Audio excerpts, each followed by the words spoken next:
It's only recently that I've come to discover what true self-love is. I mean, my whole life I've heard, love yourself first and everything falls into place. Actually, I found a fortune cookie fortune that said that recently, and I clearly had it for a while. So that message was important to me, but I guess I didn't really realize what self-love truly meant. So I've just recently discovered through doing my healing work what self-love really is. And in this video, I'm going to talk about what self-love is, what self-love isn't, and I'm also going to talk about a 30-day series that I plan to roll out regarding self-love. So let's go ahead and dive on in. Hey Soul Surfers, welcome back to the channel. If you're new here, we would love it if you joined our community by clicking the subscribe button as well as the notification bell to be notified when new content is posted. So today we're talking about self-love. Self-love, what it is, what it isn't. And I really recently, as I mentioned in the intro, learned what self-love actually is. And it's kind of interesting because I thought for so long that I loved myself. I mean, I told myself I love myself so consciously, I'm like, yeah, I love myself. I'm confident, I'm beautiful, all of these things. But the truth is that it's one thing to say that you love yourself, and it's another to act accordingly and act as if you love yourself. And the truth is that my behaviors were not aligned with self-love. So I was actually engaging in a lot of unhealthy behaviors that actually showed the universe and myself that I really didn't love myself, despite telling myself that I love myself so much. Some people may wonder what self-love has to do with spirituality, and I believe that self-love has just about everything to do with spirituality, and that lack of self-love is actually a spiritual problem. And the reason that I feel this way is because in order for us to be loving ourselves, we have to be feel whole within ourselves. We're always whole within ourselves, but we need to actually feel it inside. And a lot of times in childhood, we may have experienced programming or environments where our story to ourselves as children is that we weren't good enough, or that we weren't valuable, or what we had to say wasn't important, that our needs weren't important, and that we had to care for the people around us.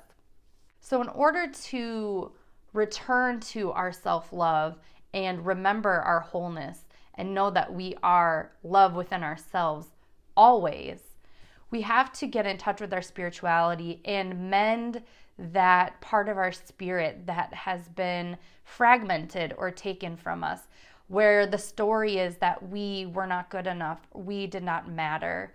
So that's why I believe that self-love is very spiritual, and then it's a spiritual problem, and it's a huge topic in this community. The first thing I'd like to talk about is what self-love is not. What self-love is not. So this is what self-love does not look like. This actually, most of these behaviors, all of these behaviors, I'll admit it, all of these behaviors were the ways that I was acting that showed that I did not actually love myself despite saying it in my mind. The first thing is people pleasing. Now, people pleasing is so interesting because I used to think that people pleasing and making everybody happy around me, well, first of all, I didn't know that I couldn't make everybody happy around me. I thought I was powerful enough to do that. But the truth is that so many people have so many different beliefs and, their views on life, that if you're making one person happy, there's undoubtedly somebody else who's not going to be happy with that. So people pleasing is, number one, impossible. So I didn't realize that. But the other thing about it too is that people pleasing is actually an exchange. It's basically saying, I will agree with you and do what makes you happy, and in return, you will like me. That's the story that went through my head as a people pleaser. So people pleasing is not self-love, because what's actually happening too is that oftentimes I or anybody or any other people pleasers, what's happening is they are sacrificing their needs and wants for the needs and wants of other people in exchange to feel love, in exchange to feel valuable, in exchange to be liked. And a lot of times this is a protective mechanism because in childhood, if there was disagreement, and it may not even be childhood, that's just the most common. It could be other situations where this felt validating. But to not have that that validation from another person, or to have that person not like us, meant that we were not good enough. And so, yeah, I don't remember where I was going with that. So now I remember where I was going before I got lost on my tangent there. An important tangent, but a tangent nonetheless. So what happens for people pleasers in childhood is usually that in situations where we did not agree with the people around us, it could have been met with different consequences, such as physical punishment, emotional punishment, name calling, berating, those kinds of things. So in order to avoid experiencing that pain again, we just agreed to agree with everyone around us and become a people pleaser to avoid the pain. Another thing that self-love does not look like is escapism, and this often comes in the form of addiction. So there are many, many different forms of escapism and addiction. There's alcohol and drugs and other substances, food, video games, gambling. There's all sorts of different ways that people can escape from their lack of internal self-love and be looking for it externally, which actually goes into my next thing that self-love does not look like, and that is external validation. So what we're trying to do when we're looking for external validation is we're trying to get our happiness outside of ourselves. We are looking to everything or anything or anyone else to make us feel whole inside. But true happiness can't come until we already feel it on the inside. There's nothing outside of us that's going to make us feel whole and complete. And my example of this is in life. I've had things where I thought something would make me happy, but then once I achieved it, I didn't feel happy about that. I didn't feel, it didn't bring me the joy that I thought it would bring. And that's because what's happening is I'm looking outside of myself instead of feeling happy, knowing that I'm happy, whole, and complete inside, just being me instead of looking on the outside. Another thing that self-love does not look like is isolation. And what I mean by isolation, I go into hermit mode sometimes. I've actually been in I call it the hermitest hermit mode I've ever hermited in my life during this healing journey. But what I mean by isolation is cutting myself off from the world and not showing the world who I truly am, not living life the way I want to live life. So again, these all kind of tie in together too. So like people pleasing, I would sacrifice what I really love and want to do to gain the approval of somebody else. And instead of doing what I wanted to do, because I felt that approval would give me value and make me feel loved. When truthfully, doing what I love to do, that's what makes me happy, and that's where the happiness comes from. So that's what I mean by isolation, is really closing ourselves off, not sharing our true selves with the people around us or the world in general. Self-love also does not look like taking responsibility for others. And this was a huge one for me. I've felt a lot of my life that I was very responsible for other people, how they felt. I felt it was my job to make them happy, even though, again, this comes down to self-love. I was trying to give myself that value that if I could make the people around me happy, that gave me a purpose in life. But that just set me up for disappointment because I can't control anybody but myself. And I can't, what people experience is going to be their experience. And there's nothing that I can do about that. And so feeling responsible for other people's feelings, their actions, that is something that is not what self-love looks like either, because the only person that I am responsible for their emotions is me. And the truth is that When I feel those emotions, I'm in alignment with myself, and that reflects in my reality around me. So that's why I can only control what's within me, and there's nothing outside of me that I have any power over.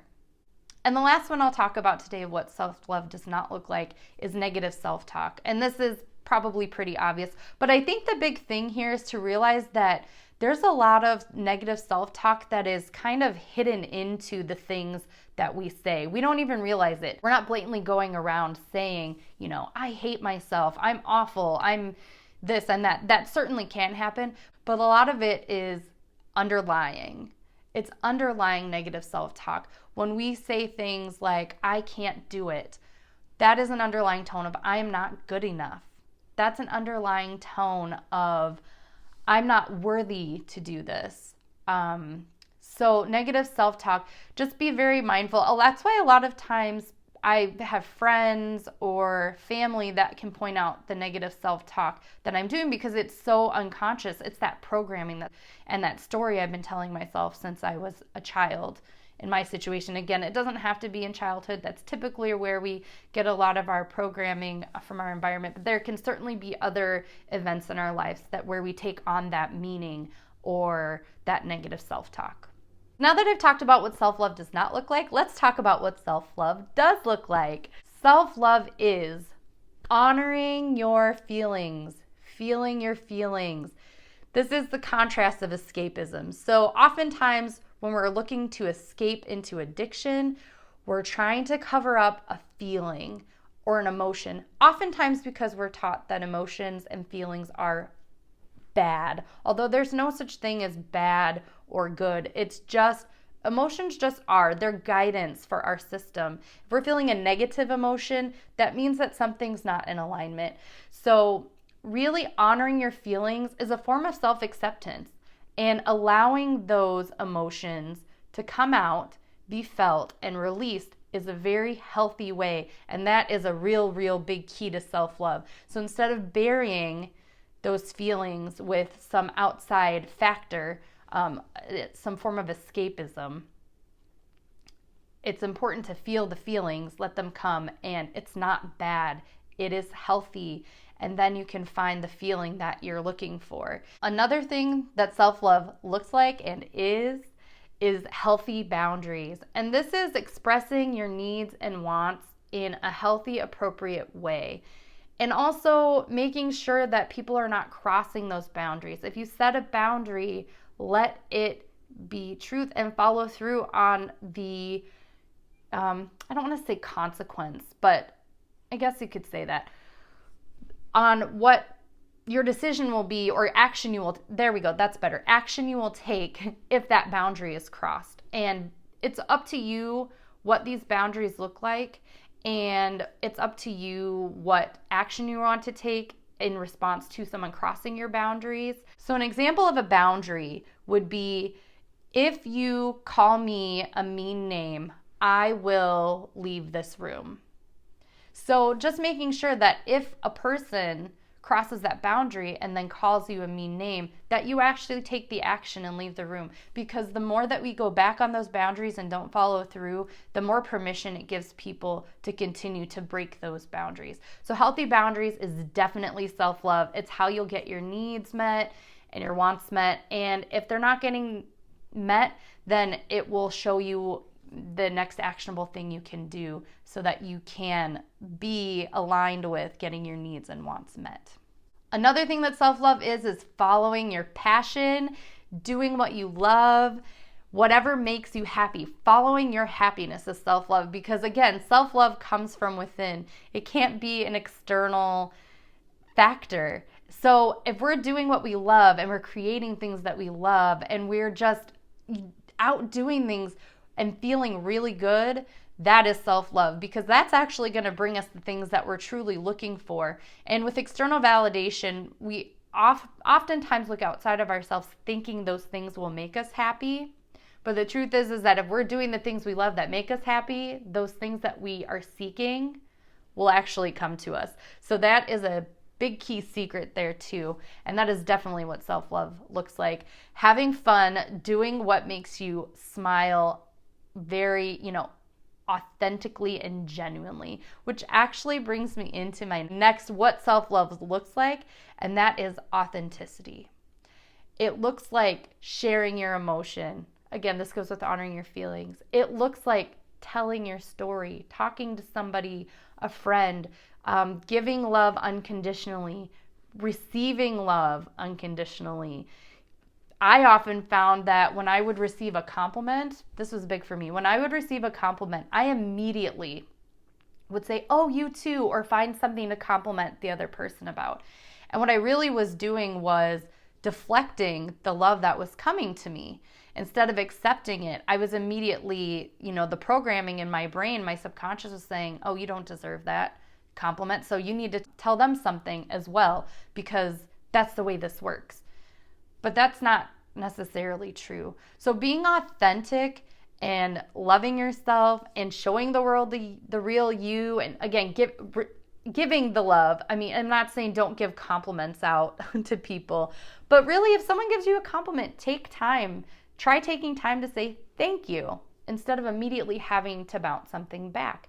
Because sometimes I find that when I just bounce it back immediately, not that it's not genuine or I don't mean it, but it's not given in the moment. It's more of that, again, that exchange of, you said this to me, so I have to say something nice about you.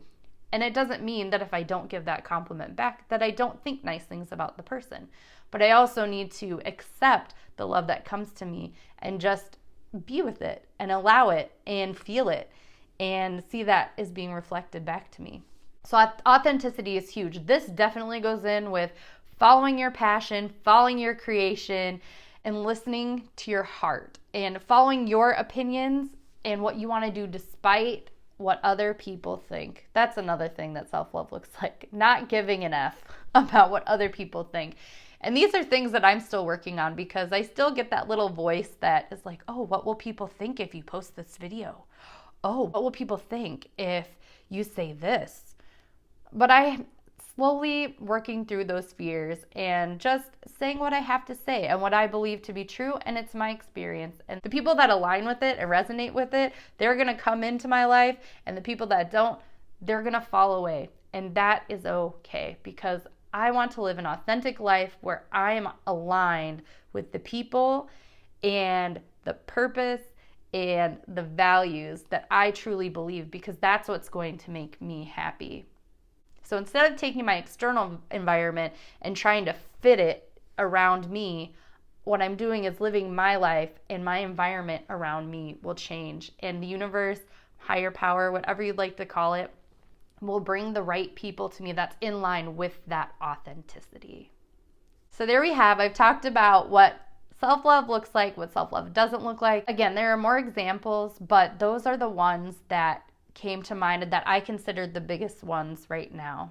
So I'm also really excited to tell you about this 30 days to self-love challenge, I guess you could call it. It's actually going to be 30 days, 30 ways to incorporate self-love into your life daily. So I'll be releasing a video each day for 30 days with a different way you can incorporate self-love into your life. You can take what does work for you and incorporate that, and if there's something that you don't really like, that's okay too.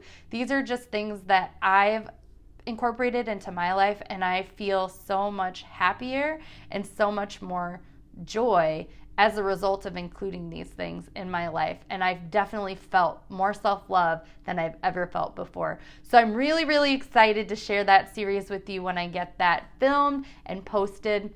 So now it's your turn to share with me your experiences. Let me know in the comments below, down below here, let me know what tips you think you might see in this 30-day, 30 ways to self-love series that's coming out soon. You can also share in the comments below anything that you saw in this video that is not self-love that you didn't realize wasn't self-love. And you can also share with me the things that you're already doing that promote self-love. I'm so excited to hear the ways that you're loving yourself, and I look forward to seeing you in the 30 days, 30 ways to self-love series coming up soon. See you in the next video.